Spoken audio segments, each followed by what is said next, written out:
Hello! Hi. I'm Siobhan. I'm Inam. Welcome to Mistresses of Mayhem.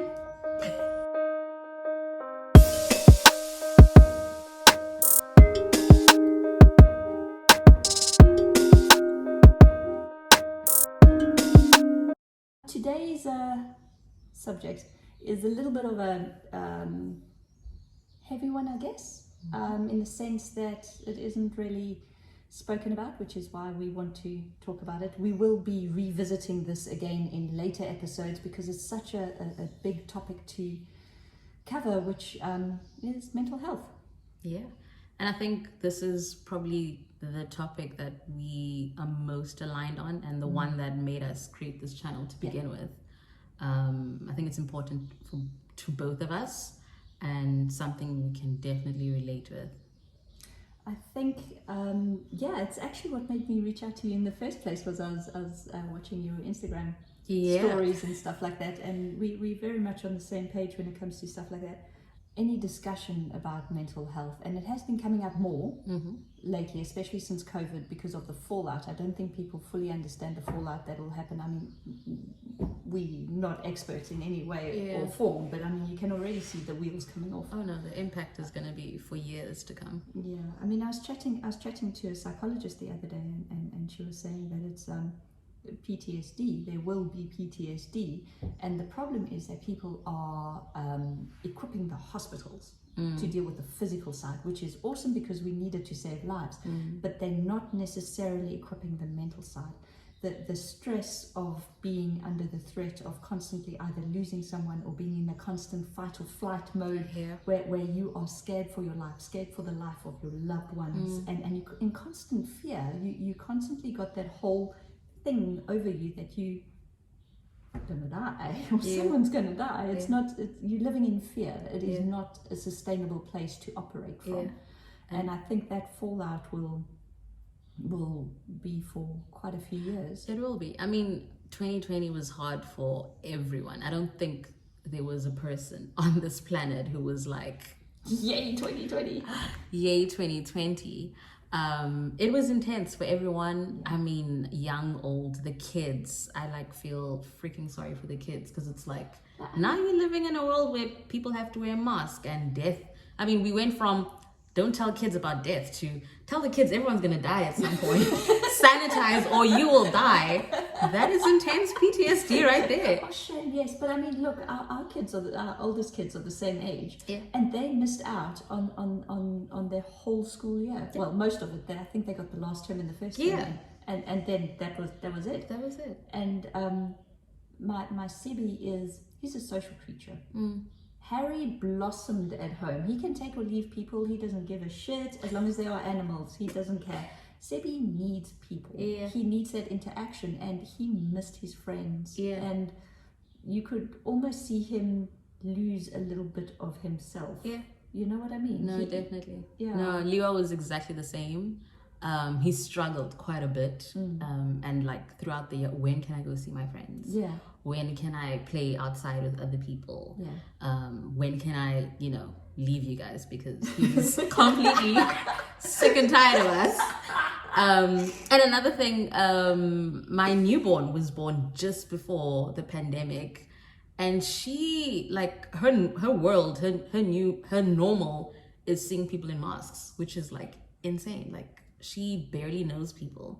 Oh, wow. Because she's a COVID baby, essentially. That never occurred to me. So it's wow. That's the world that she knows, that people wear masks, people sanitize when they walk through the door. If she sees a mask on the floor, she's going to pick it up and try to put it on because she wants to also wear a mask. And it's this is so sad. But mental health, Circle back. Circle back. Last year was difficult for everyone. I mean, we even had earthquakes last year in South Africa. And what was it?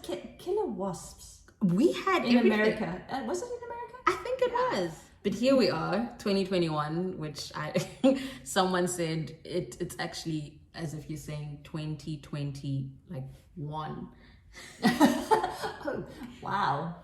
Human zero, 2020. But saying that, I would say that we won. We still here. We're resilient. We're fighting back. We got this. We're getting there. We're here, but we're broken. But yes, and it's the point to acknowledge that we're broken, which will help us win, if that makes any sense. I actually had therapy before we started this, and I was chatting to Betty. Betty, you are awesome. At least once a session, I go, Betty, fix me. Just by acknowledging a problem, and by addressing it and talking about it, not necessarily solving it, you are reducing the size of that problem and the weight of that problem by about 50% or so. Look, I'm just repeating what she says, but there is a specific branch of psychology. Don't ask me what it was, because I was concentrating on me. As the world should be. As it should be. Specializes in literally just naming that. Yeah. And even with the self-help stuff, a lot of the people are saying, bring it to the front, acknowledge it.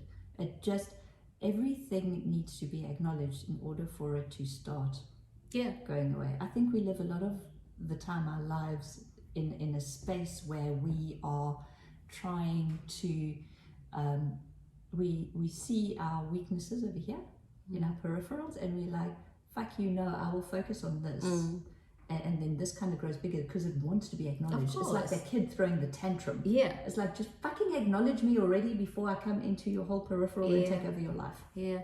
No, definitely. I can definitely relate to that. I mean, for me, for many years, it's been like, I understand I'm broken, but I don't need to deal with that now.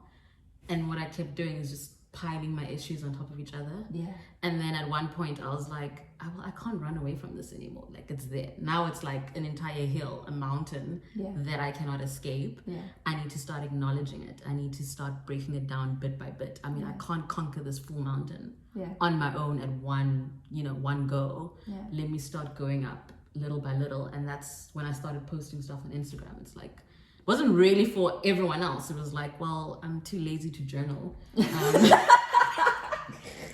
Here's my Instagram. Let me use that as a journal. So I sort of use it like as an open journal where I'm just describing how I'm feeling. Because people like to share their up days. People like to share the good.